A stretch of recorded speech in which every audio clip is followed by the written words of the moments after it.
La qualité sonore, l'ambiance, les émotions couronnées par des trophées qui vont traverser l'Afrique centrale en passant par la lagune Ébrié. Ce sont là des mots qu'on peut utiliser pour qualifier la soirée d'hier des Koundé 2024, terminée par le sacre du Gandaogo national, comme on appelle bien sûr l'artiste burkinabé Amzi, qui remporte son premier trophée de son palmarès dans ce plus prestigieux trophée de récompense du meilleur artiste burkinabé de l'année.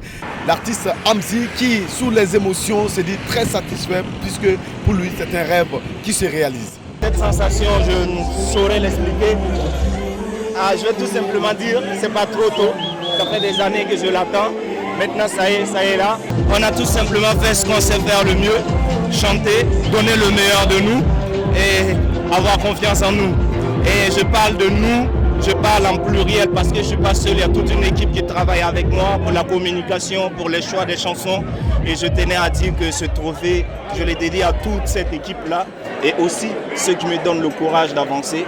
Oui, le Koundé ira également au bord de la lagune Ébrié à travers le groupe Team PA de son single Coup du Mato qui remporte le Koundé du meilleur artiste de l'Afrique de l'Ouest. Du groupe Magic System en passant par Serge Beno et Roseline Nayo, Team PA va s'ajouter à cette liste des artistes ivoiriens qui ont pu remporter ce trophée. De quoi le rendre fier d'avoir participé à ce Koundé avec plein d'émotions ici même à Ouagadougou. Nous sommes très heureux. Aujourd'hui, Tamsi est le meilleur artiste. On a travaillé durement, on a travaillé, on a passé des nuits blanches et aujourd'hui ça a payé. Ça représente une distinction qui ne peut pas être estimée, qui ne peut pas être mesurée parce que c'est un prix d'abord africain. Nous sommes en temps africain et ça vient du cœur et ça vient de la part de beaucoup de puristes, beaucoup de grandes personnes qui ont fait beaucoup de sensations dans la musique.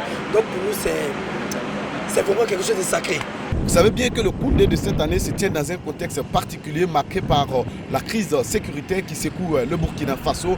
Beaucoup d'entreprises également subissent les conséquences de cette crise. C'est pour cela que le commissariat général des Koundé salue l'accompagnement de ses partenaires qui lui sont restés fidèles depuis le début des Koundé malgré le contexte difficile que vit le Burkina Faso.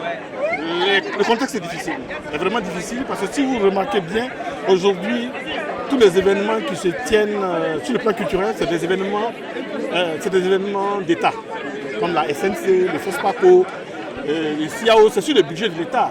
Le Koundé, c'est pas pareil. Voilà, c'est les privés, c'est des partenaires privés qui sont impactés par la crise et qui n'arrivent pas à couvrir le territoire par leurs activités, donc qui voient leur chiffre d'affaires diminuer, mais qui continuent à faire confiance au Koundé et à soutenir les Koundé. Vraiment, je voudrais profiter de votre micro pour les saluer.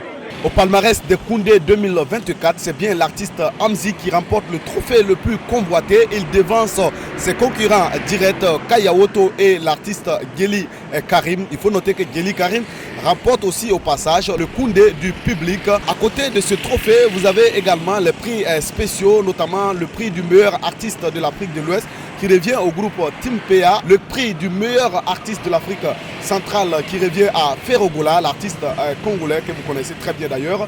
Les Koundé 2024, c'est terminé. Rendez-vous est pris en 2025 pour ce qui concerne la 23e édition.